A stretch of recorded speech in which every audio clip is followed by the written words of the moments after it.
What's up, everyone? This is the video you've all been waiting for. Welcome to a day in my life as a corporate pilot flying the Gulfstream G4. Today we're flying from Van Nuys to Salt Lake City for the concert. I'm super excited to bring you along on this one. It should be a really fun one. I'm here in the hotel waiting for Tommy to come pick me up, and then we're gonna head out to the airplane, get things fired up. So let's hit the road.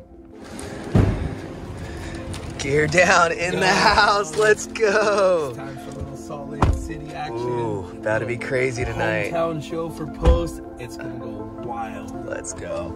So excited for this one, guys. It's gonna be insane. Let's do it. There she is.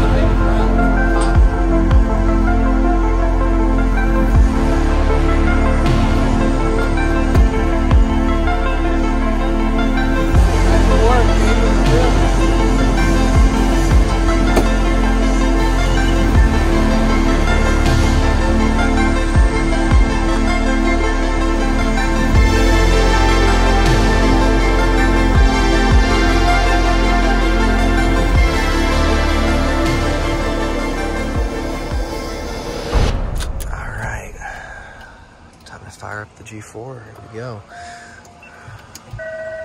Do the APU fire test. All right, we're gonna turn on the APU by turning on the master, and we're gonna wait for the low oil pressure light to come on. That means the APU inlet door is open. Once that comes on, we're gonna hit the overspeed button. That's to test the shut-off feature of the APU. The APU shuts off when the RPM overspeeds, so the light goes out. That's a good check. We're gonna give it a little bit, let it reset, turn the master back on, and once the light comes on, we're gonna fire up the APU. APU, we use the left main tank, and there she goes.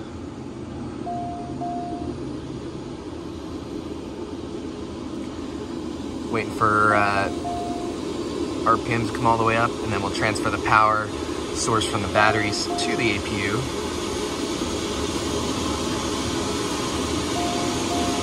Like that. So boom, aux power's on. We're no longer just charging from the batteries. The APU supplying the power to the airplane, and we can turn on the rest of the instruments. So cabin galley masters, all our displays. We can come turn on the IRSs,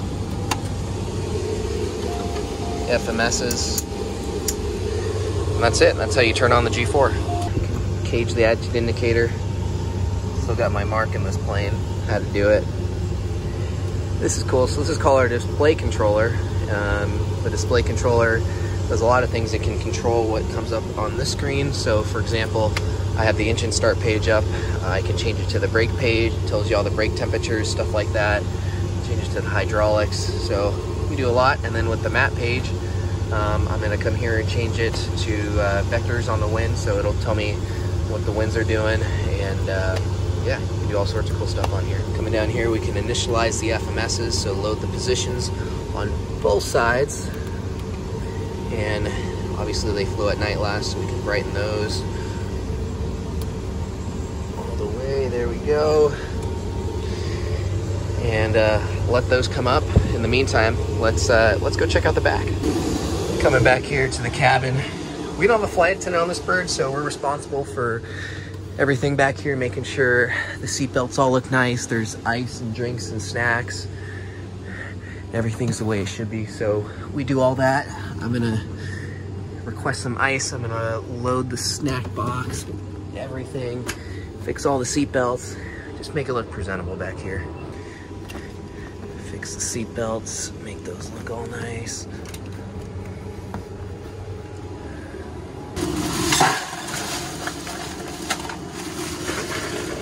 No flight attendant, so it's all our job.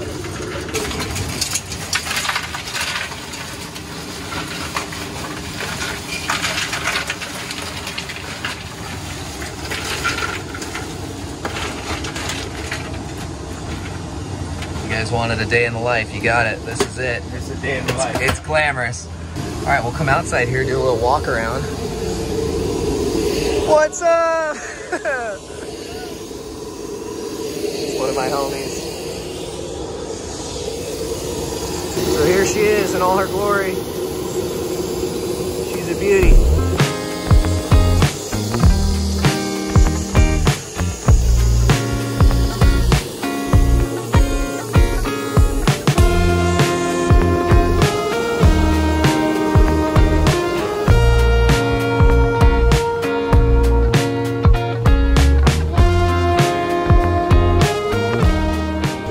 back in the cockpit. This is what our flight plan looks like. We're gonna take this and input it into the FMS. So first thing we're gonna do, load our destination. So we're going KSLC, put that there, drag it down. We're gonna go to departure. We're departing off 16 right this morning, and looking at our flight plan, it is the Harry's 4.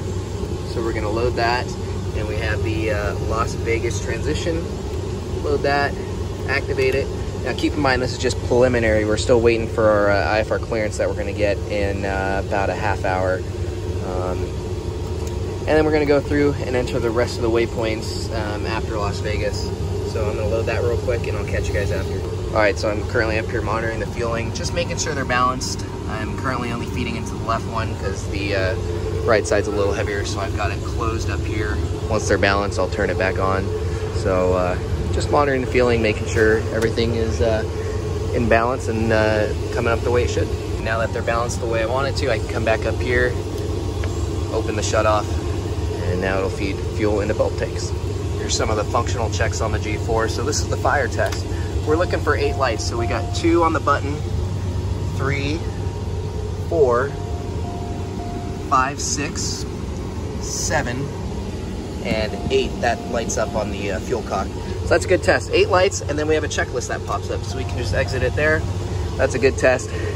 We do the other side, looking for 8 lights as well. It's a good test. Very nice, go ahead and stop around. You're clear to the Salt Lake City Airport. Harry's 4 departure. Las Vegas transition as filed. Maintain 4,000. Expect flight level 410 minutes after departure. Departure frequency 124.6 and squawk 2026. Okay, we're clear to Salt Lake City Airport. The Harry's 4 departure Las Vegas is filed. 4,000, 410, and 10, 26.4, or 24.6, and 3026. 0, sir. Number 0, Miss here. The beacon's 2026, 2026. Rest readback was correct. Ground point 7 for taxi. Have a good flight. All right, thank you. 2026, sir. All right, there's our clearance. So we're gonna finish, put that into the FMS, then we're ready to go. So we got the flight plan all in. Now this is how we get our performance data. So it calculates all our view speeds for us, which is really nice.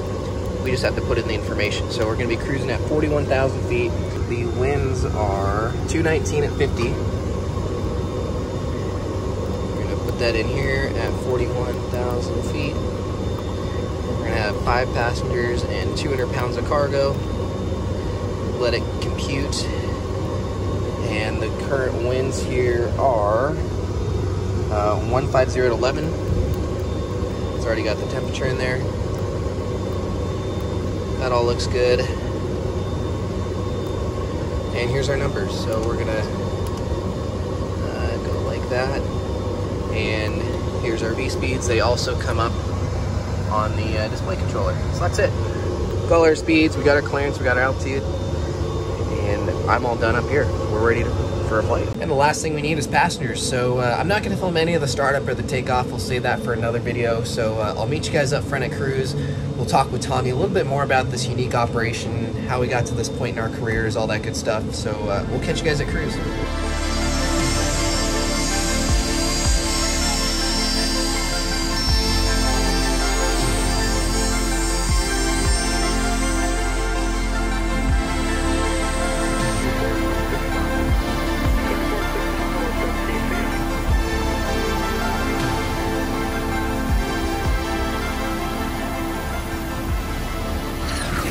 Guys, up here at cruise in the G4. Unfortunately, we left a little later than we were hoping, so excuse the darkness. Up here with Tommy. This is the guy that got me introduced into the whole Gulfstream world, so shout out this guy. And we got the sharpest 1,000 feet to go, by the way, so we're on our way up right now. Cruise altitude, 37,000 feet. Got the raddest co-pilot in the whole game right now. Honestly, I couldn't do half the stuff I do without him. What a lot of people don't realize is that Owen is actually a lot more experienced, and he has a lot more flight hours than I do. And so when I needed somebody that could fit the bill, fly an airplane with no uniforms, and go around the world and do all the crazy stuff at concerts and awesome dinners and meetings, I wouldn't want anybody else by my side. This kid's an absolute rock star. I'm so lucky to have him. Thank you for flying with me. This is so rad. You're the man. Thanks for having me. So speaking of that, no uniforms. This is not your average corporate pilot gig. Do you want to elaborate on, you know, how lucky we are to have such an awesome account? Yeah, I mean, as far as corporate stuff goes, this is pretty much a Grail job. I mean, as you can see, obviously the no uniform thing. We run a relatively loose schedule. When we got to go somewhere, the owner of this airplane, he calls me, asks me what time I would like to leave the next day versus, you know, telling me to be at the airport at a certain time. We don't get shuttled off to the Holiday Inn. We stay at, you know, 4- and 5-star resorts with them. And again, you know, all the concerts or other events they have going on, we're allowed to take place. It's super awesome. They're very inclusive. So we have a really solid gig. And again, that's why I couldn't have your typical, you know, no offense to the Gulfstream pilots out there, I couldn't have your typical Gulfstream guy out there. I need, you know, young, fresh blood that can keep up and hang, and Owen does a spectacular job of it. Cool. Yeah, no, it works out. We make a good team up here. Everybody treats everybody like family, so it's a good gig. I'm blessed to be here. Go to a lot of cool places, so try and share some of that with you in the future. But today we're going to beautiful Salt Lake City, so should be fun. It's going to be a good one. Good show tonight. Hometown show tonight. You guys are going to love this one. Well, we'll catch you guys from Salt Lake City on the ground. We're running a little late, so we're going to rush to the show. So we'll catch you guys in Salt Lake.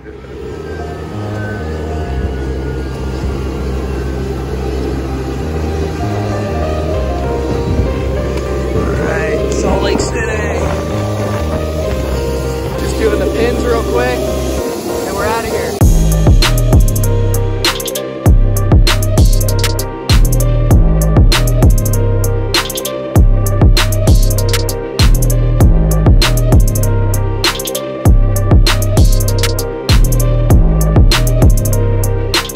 So we're in the car. Tommy's my chauffeur tonight. Following the boss man. We're going straight to the venue, straight through the back door, and straight backstage. That's how we roll over here. Only when we're behind schedule, you know what I mean? A little bit different. This is gonna be awesome.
Crazy concert, Salt Lake City, turning up. We're here at the after party at the venue. I'm underground right now in some green room, but we're gonna head up.